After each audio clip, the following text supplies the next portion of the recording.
Y si el mayor obstáculo para la unidad de la iglesia no fueran los demás, sino que el problema estuviera en tu corazón, la lección de esta semana abre una ventana incómoda pero necesaria para todos nosotros como iglesia, donde debemos fijar nuestra mirada en la humildad, que es el camino olvidado para sanar relaciones y tener armonía en cada una de las oportunidades que tenemos de relacionarnos con la iglesia. Acompáñame para que juntos estudiemos la lección número 4: unidad mediante la humildad.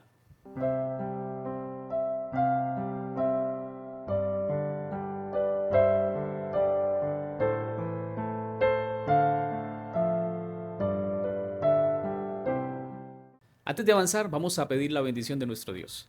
Querido Padre, agradecemos la oportunidad que nos concedes de estudiar tu palabra. Pedimos, Señor, tu presencia. Ilumina nuestra mente, guíanos, Señor, a tu palabra y a tu verdad. Te lo pedimos en el nombre de Jesús. Amén. Bueno, Filipenses capítulo 2, versículo 2 es la cita para memorizar. Completen mi gozo, teniendo el mismo sentir, el mismo amor, unánime, sintiendo una misma cosa. Uno de los problemas más frecuentes de la iglesia es la desunión. La desunión no nace de diferencias con las demás personas. Escúchame muy bien lo que estoy diciendo. La desunión tiene su raíz en el orgullo que está dentro de nosotros, en nuestro corazón. Pablo esta semana nos muestra que la unidad cristiana se puede, pero no se va a lograr con estrategias, no se va a lograr con métodos, se va a lograr cuando nuestra mente sea transformada como la de Cristo. Por eso, al contemplar la humildad del Señor Jesucristo, vamos a entender que el verdadero poder del cambio se va a dar cuando manifestemos un espíritu de servicio, un espíritu de renuncia, de abnegación y de consideración de los unos por los otros. La lección de esta semana nos invita a examinar motivaciones, palabras, reacciones, y todo esto va a revelar qué tan cerca estamos del orgullo o de la humildad. Solo cuando el yo muere, cuando nuestro orgullo desaparece, entonces el amor puede crecer y florecer y dar fruto. Pero la iglesia necesita que el carácter de Jesús se reproduzca en cada uno de nosotros. De esta manera la humildad va a entretejerse y va a pasar de la teoría y se va a convertir en una experiencia que restaure nuestra comunión de los unos por los otros. Y cuando esto suceda, pues se va a fortalecer la misión y seremos una iglesia que predica a Cristo con fuerza y poder. La lección del domingo: desunión en Filipos. El problema de la desunión no es algo solamente de tu iglesia o de mi iglesia. La desunión está en todas partes. Hay conversaciones a veces que son incómodas, pero a veces son conversaciones que nos pueden ayudar a sanar. En la lección de esta semana o de este día especialmente descubriremos acerca de la unidad, que no se rompe de golpe. Hay pequeñas actitudes de cada uno de los miembros de la iglesia que se requiere para que todos podamos llegar a la unidad. Filipenses capítulo 2, versículo 1 al 3 dice: por tanto, si hay alguna consolación en Cristo, si algún consuelo de amor, si alguna comunión del Espíritu, si algún afecto entrañable, si alguna misericordia, completen mi gozo sintiendo lo mismo, teniendo el mismo amor, unánime, sintiendo una misma cosa. Nada hagan por contienda o por vanagloria, antes bien con humildad, estimando cada uno a los demás como superiores a él mismo. La desunión era algo también frecuente en la iglesia de Filipos. Y ellos no estaban divididos por doctrinas, estaban divididos por aptitudes. Ellos tenían enemistades, tenían orgullo. Y Pablo identifica la raíz del problema. Y era que había rivalidad y búsqueda de protagonismo. ¿Quién iba a ser el más importante? ¿Quién era el más reconocido? Qué interesante, porque no eran pecados escandalosos, eran tensiones internas en el corazón de cada uno de ellos que iban desgastando la comunión que debían tener. Esto no pareciera ser motivo de censura, pero la desunión no siempre es ruidosa, pero siempre va a provocar molestias que a la medida que se le va dando rienda suelta, pues vamos a tener problemas graves. El problema de la iglesia de Filipos no era ni siquiera la falta de fe, ni siquiera el conocimiento de la palabra, ni siquiera de pronto algunas confusiones, pero ellos sentían que había exceso del yo, y Pablo lo identifica. Pablo se da cuenta que están peleando los unos por los otros, con los otros. Cuando esto sucede, obviamente la unidad empieza a romperse, empieza a fracturarse, porque dejamos de mirar a Cristo y empezamos a mirarnos nosotros. El hecho es que cuando empezamos a mirarnos nosotros, o nos empezamos a ver los problemas, o empezamos a ver los defectos, o empezamos a competir para ver quién es más que otro. Ese es un grave problema. Ahora, ¿qué tal si hacemos una reflexión y examinamos nuestras motivaciones o el tipo de aporte que hacemos nosotros a la iglesia? Pregúntate, ¿qué tipo de cristiano soy yo? ¿Trigo, cizaña? ¿El que genera murmuración, chisme? ¿El que de pronto habla de los demás? ¿O de pronto el que sabe escuchar, pero a la vez sabe atender y sabe redirigir las cosas? En la gran mayoría de los miembros de nuestra iglesia existe el afán de seguir comentando el chisme, de seguir comentando la murmuración. Y la unidad no se construye señalando los errores ajenos. Se va a construir cuando permitimos que Cristo trate con el corazón. Por eso Filipos es como todas las iglesias que enfrentan tensiones, pero no están condenadas a vivir en esas tensiones. No estamos condenados a vivir en rebelión o peleando o discutiendo todo el tiempo. Necesitamos que el yo se rinda. Y cuando eso sucede, la comunión es el resultado. El estar unidos es la consecuencia. Se dejan las competencias cuando aprendemos a dejar el yo. Cuando dejamos de pensar con corazón orgulloso, dejamos de competir, de mirar, y entonces se va a permitir el avance en todos los enfoques de nuestra iglesia. Hoy somos llamados a revisar nuestras actitudes, a sanar relaciones y a permitir que el Espíritu Santo haga lo que la fuerza humana nunca va a poder. Unamos corazones distintos bajo un mismo amor y una misma verdad. La lección del lunes, la fuente de la unidad. Ya estamos avisando del problema. El problema de la unidad o el problema de la causa de la desunión está en el corazón orgulloso que tiene el ser humano. Y de ahí se desencadenan todas las series de problemas y pecados. Pablo nos lleva al terreno de la mente y el corazón donde realmente comienzan las divisiones. Estamos hablando que el orgullo es el problema, pero ¿dónde nacen? Bueno, allí, en la mente y el corazón. Y claramente cuando en la mente y el corazón hay orgullo, pues entonces de allí va a nacer también la desunión. Filipenses 2:2, ya lo leímos, pero dice así: completen mi gozo, tengan el mismo sentir, el mismo amor, unánime, sintiendo una misma cosa. Pablo pone la unidad en el terreno de la mente porque allí se decide todo. Y aquí esto es clave, muy importante. Esta semana ten muy presente esto. Lo que pensamos termina moldeando cómo miramos a los demás y cómo reaccionamos ante ellos. Todo está aquí. Cuando Cristo ocupa este espacio interior, pues el enfoque cambia y el trato se suaviza en nuestras palabras. Las tensiones bajan cuando dejamos de vivir a la defensiva, cuando todo lo tomamos de manera personal, cuando sentimos que nos están atacando, cuando queremos luchar y pelear y no dejarnos. Ese es el problema. La mente guiada por el Espíritu Santo aprende a priorizar que el propósito común de la iglesia es mantener la unidad.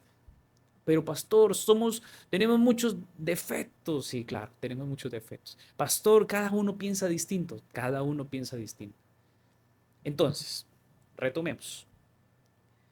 El problema de la unión o de la desunión, o lo que causa desunión en la iglesia, es el orgullo. Y el orgullo nace aquí en nuestra mente. Para que el orgullo no se apodere de nosotros, necesitamos dejar que nuestra mente domine Cristo. Y cuando eso suceda, entonces haremos parte del cambio de la iglesia.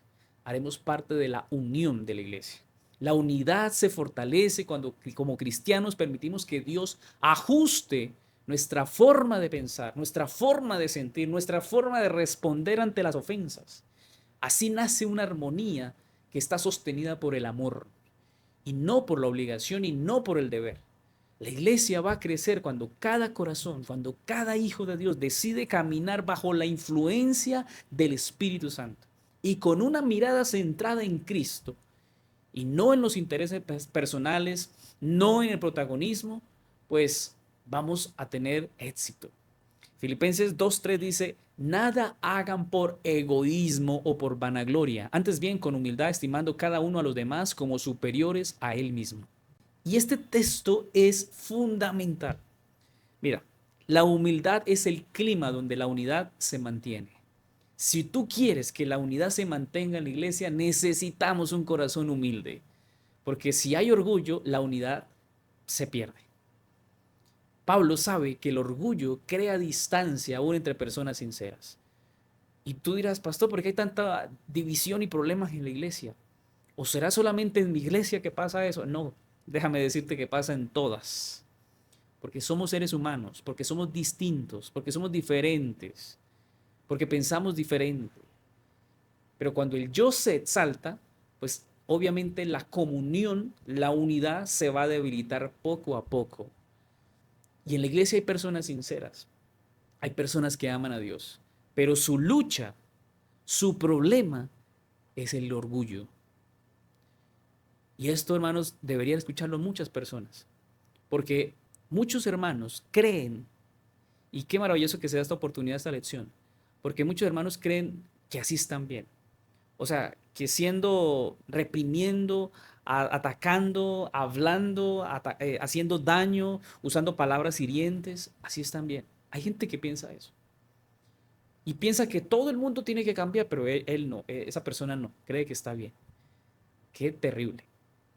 Pero cuando ese yo no se opaca, cuando deja de crecer Cristo en nosotros y mengua Cristo y crece el yo, entonces no sucede lo que dice la Biblia. Es necesario que Cristo crezca para que nos habilite a tener humildad. Porque la humildad cambia la manera de escuchar, de hablar, de reaccionar. La humildad permite reconocer el valor del otro sin sentirse amenazado. En una iglesia humilde hay menos choques, hay más comprensión, hay más servicio, hay más enfoque a la misión.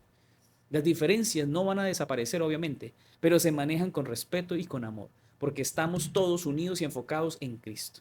Cuando eso no sucede, hermanos, una tercera guerra mundial se puede iniciar desde una iglesia. La humildad, hermanos, necesitamos que se abra espacio en nuestra vida para que nos dé paciencia. La humildad nos va a ayudar a tener paciencia. El poder del Espíritu Santo nos va a ayudar a tener paciencia, a tener perdón, a restaurar nuestra iglesia.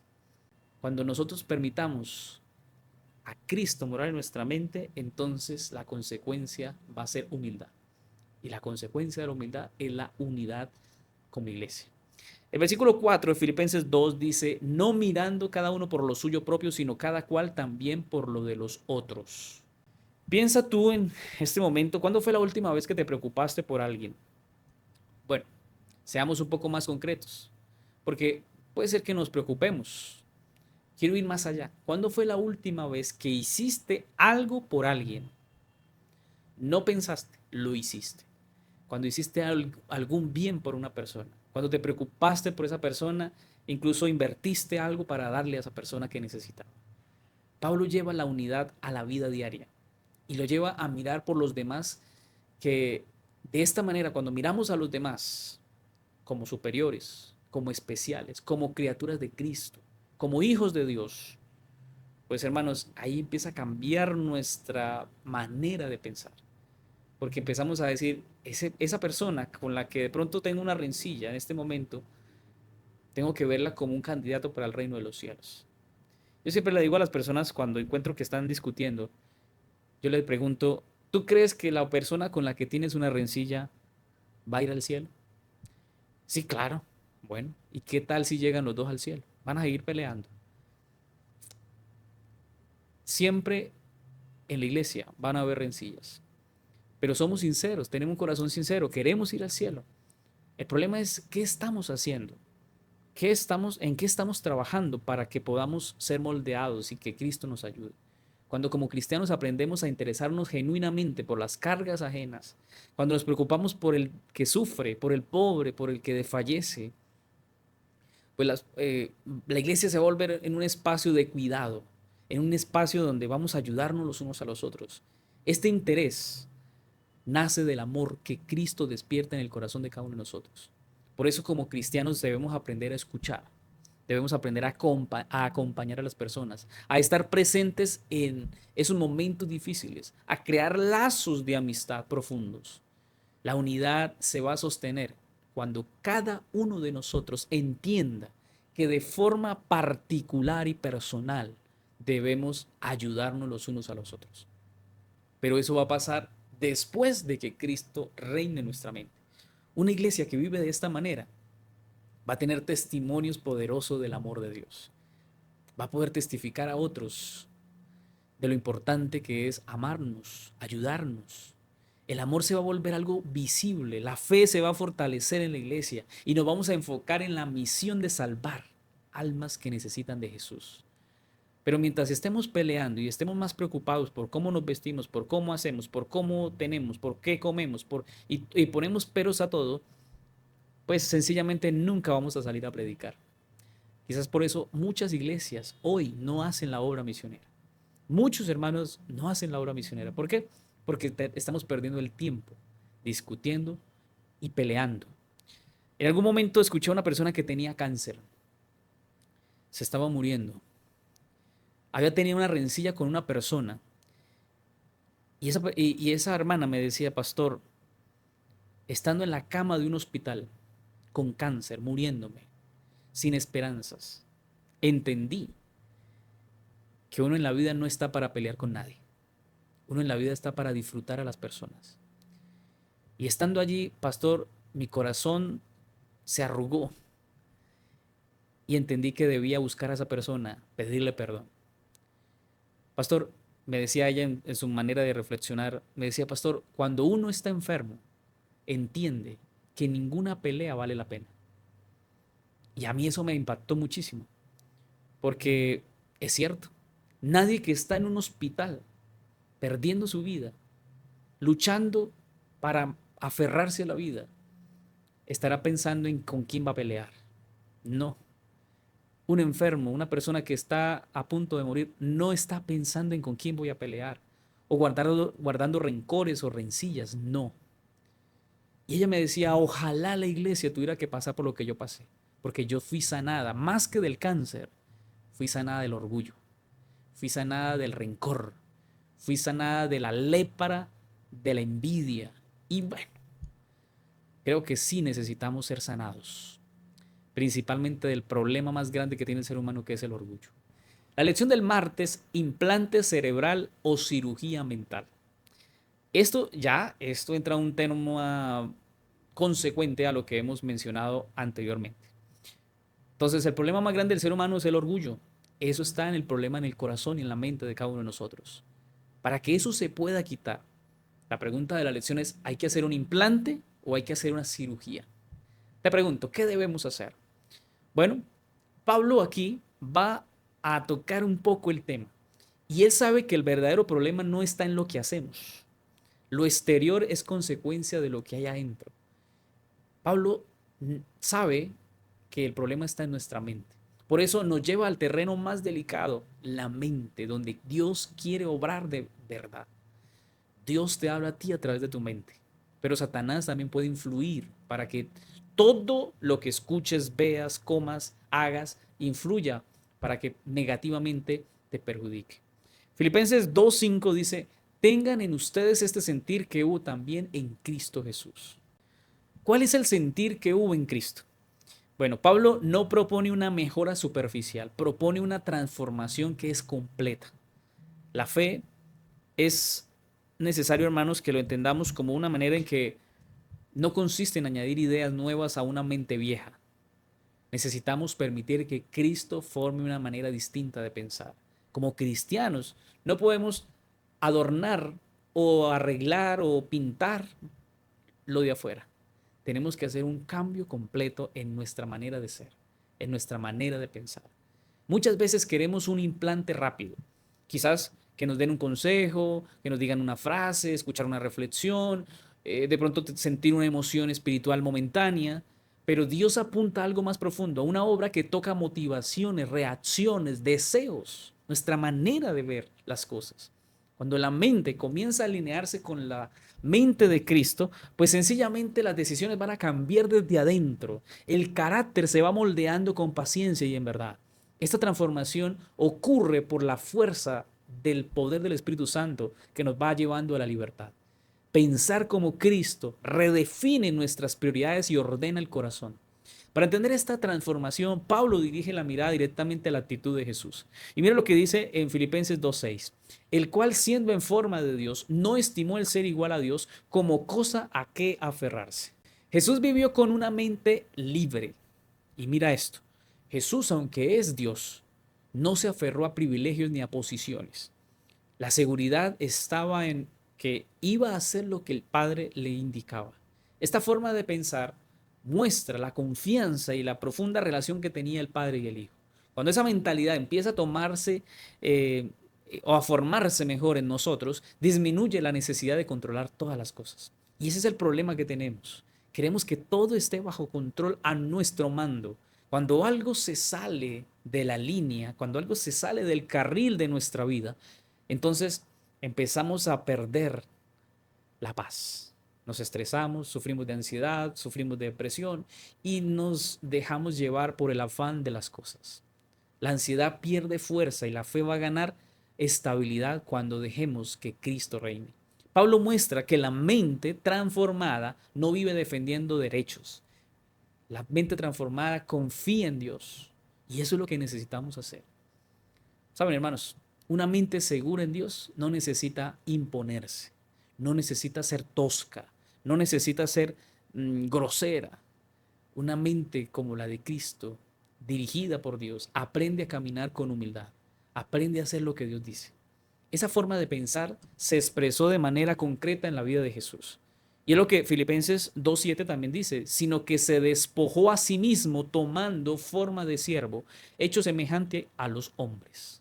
Jesús eligió el camino del servicio, de la humildad, de acercarse a nosotros. Jesús pudo haber dicho, yo por allá no voy. ¿Para qué voy si hay gente desobediente, gente que critica, gente que no va a valorar mi sacrificio? Su manera de pensar lo llevó a involucrarse con cada uno de nosotros.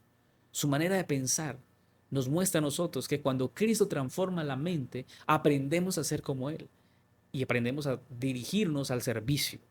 Nos aprendemos a llevar en humildad. Dejamos que el orgullo pierda espacio y entonces gobierne el amor en nuestro corazón.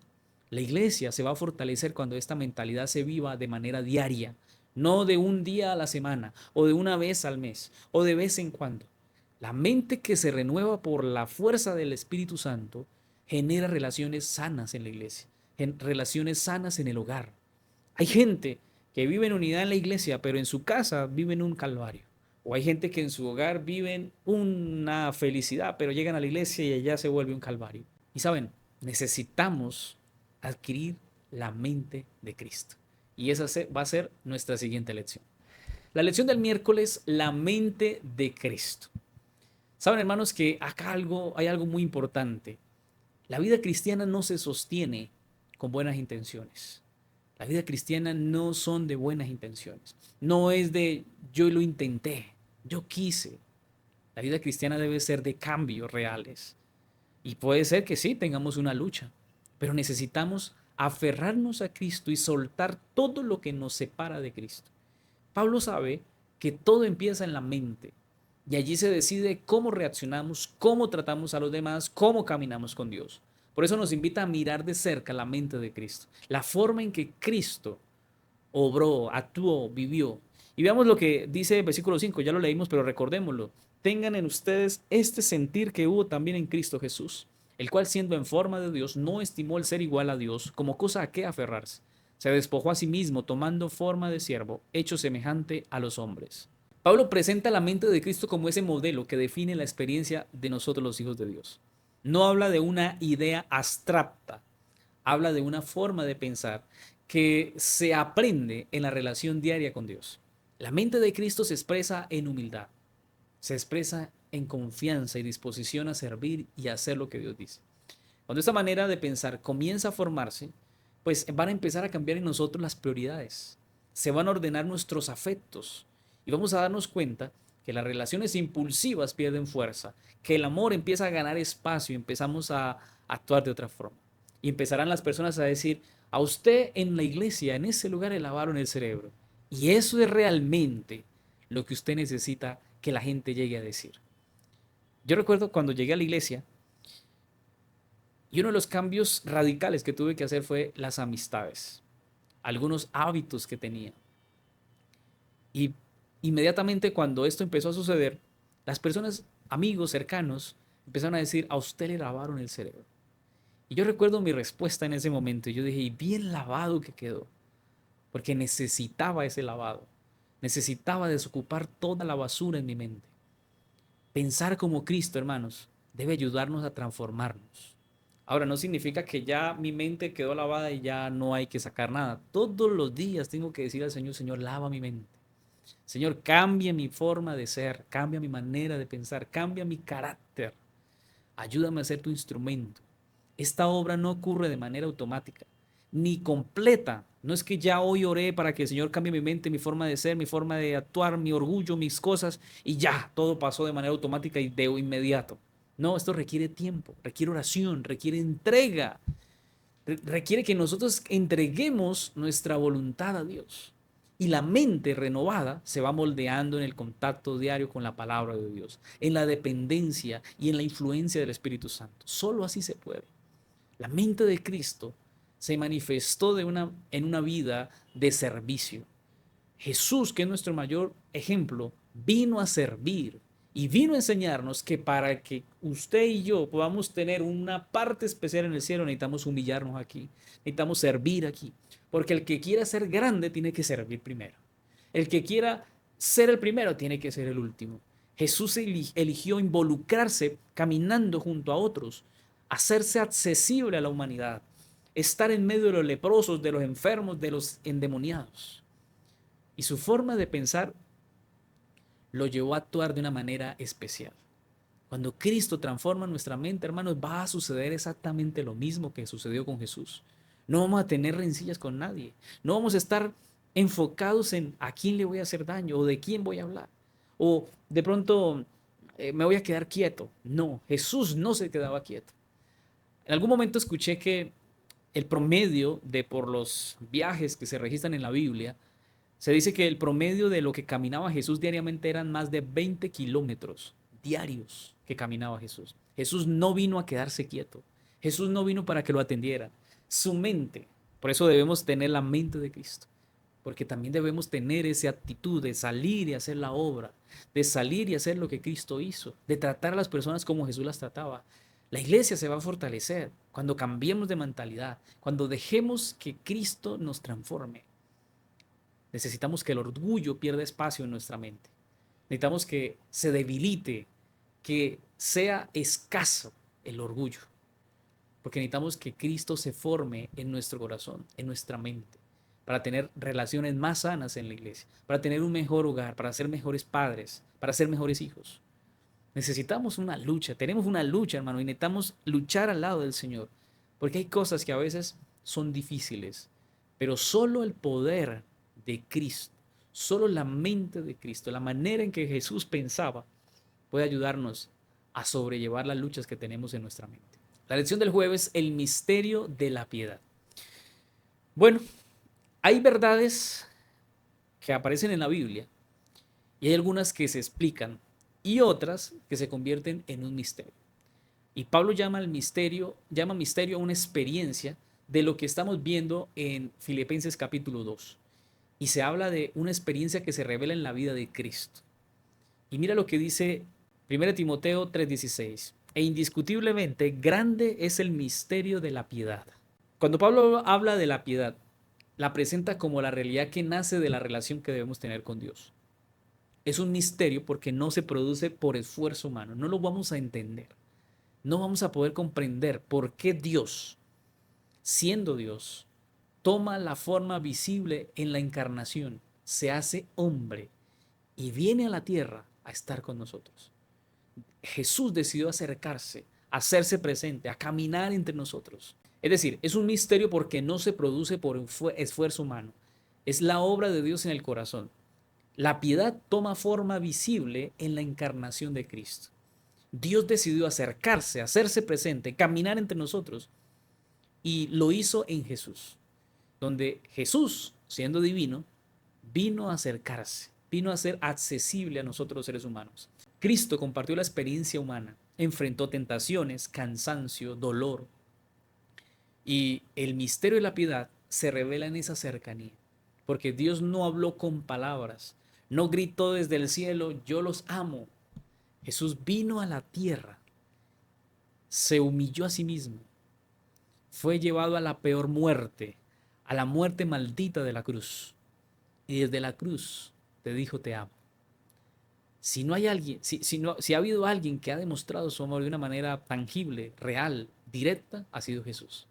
Porque Dios no habló con palabras, habló con una vida, con una entrega. Por eso cuando miramos a Cristo entendemos esto que estamos mencionando. La vida cristiana se debe vivir diariamente.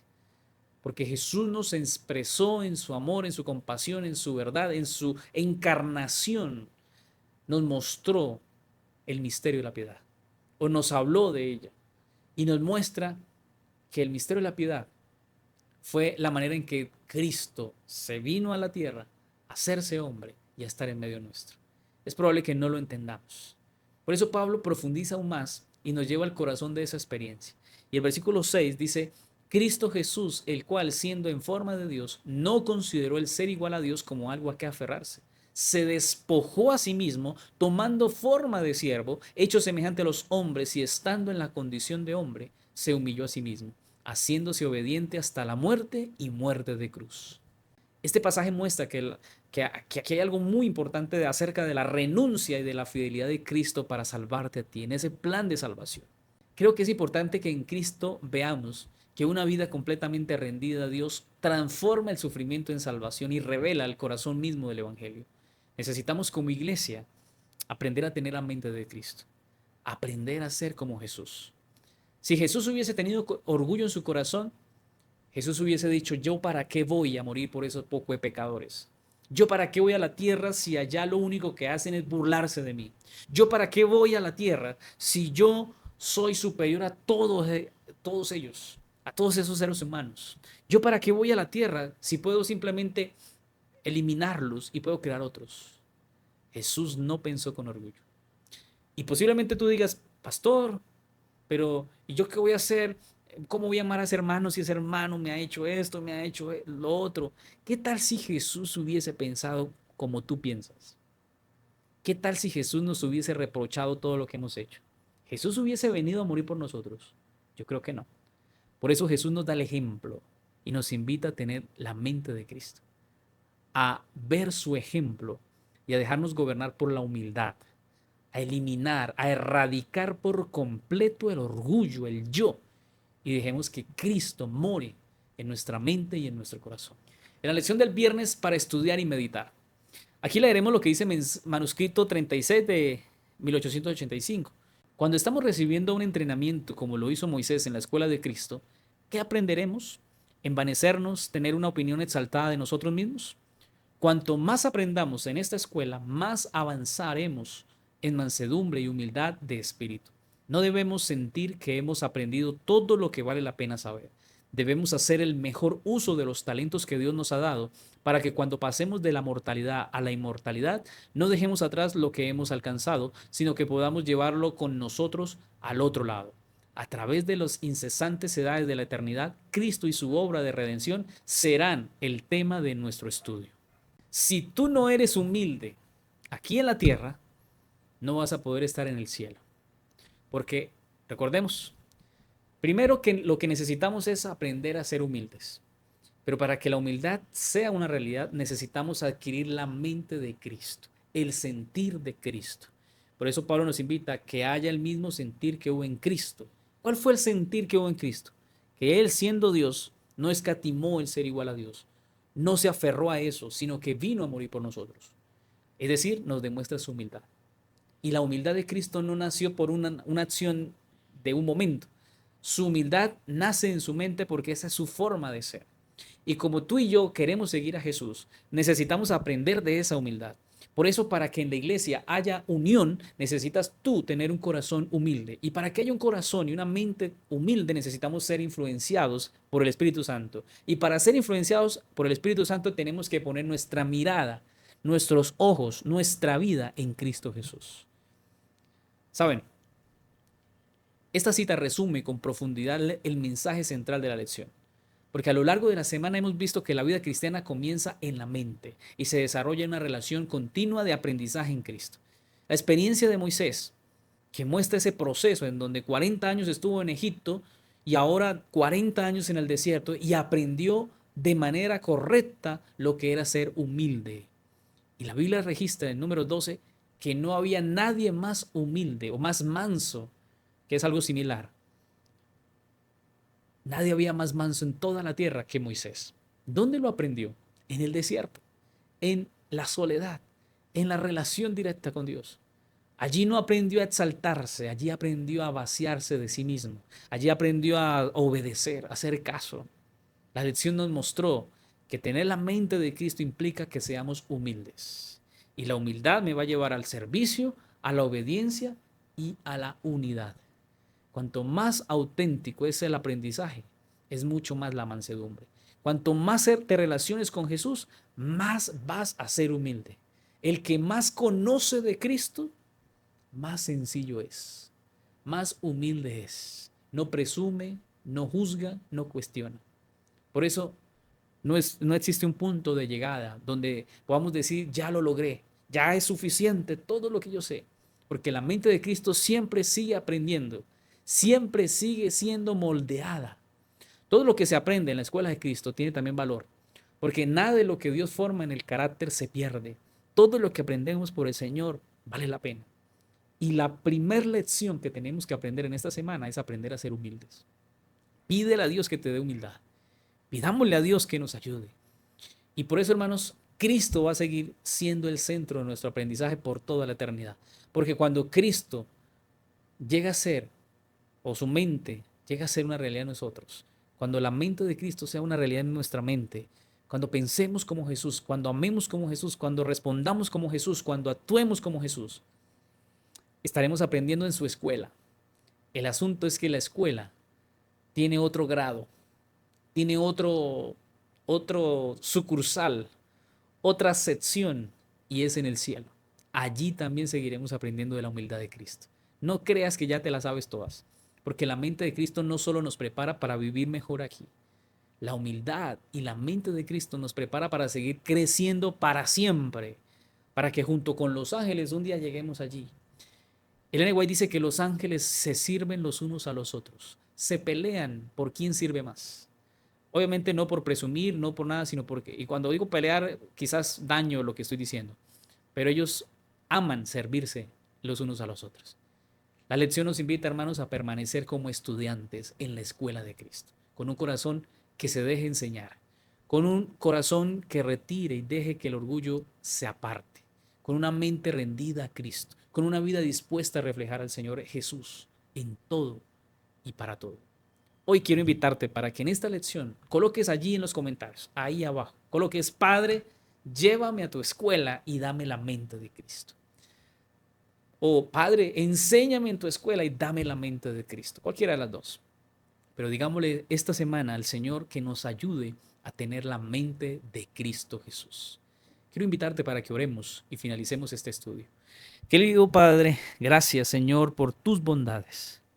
Gracias, Señor, porque nos das esta lección maravillosa, preciosa, que nos recuerda que debemos quitar todo orgullo, toda rivalidad, toda cosa que nos aparta de ti y que fomenta en nuestra iglesia desunión.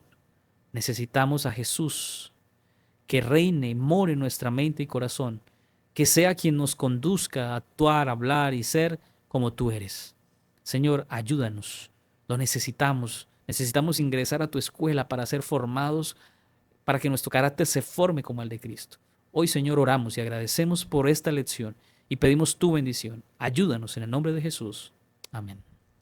Hermanos, gracias por compartir, por darle me gusta, por seguirnos y recordarles, nos vemos con la ayuda de Dios en una próxima lección. Con Jesús, todo es mejor. Nunca lo olvides. Dios te guarde.